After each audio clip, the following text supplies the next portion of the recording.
ધનજીભાઈ બરોબર દેવનો પોરો જાગો અને મેલડી ધૂળવા આવશે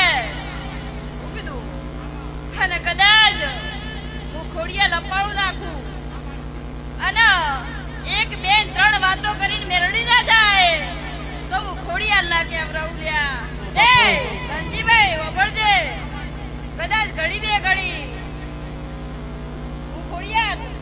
હમણાં પુનઃ શ્યામાળો ઊંધો મેલ્યો હશે અને તમારી મેલડીની વાતો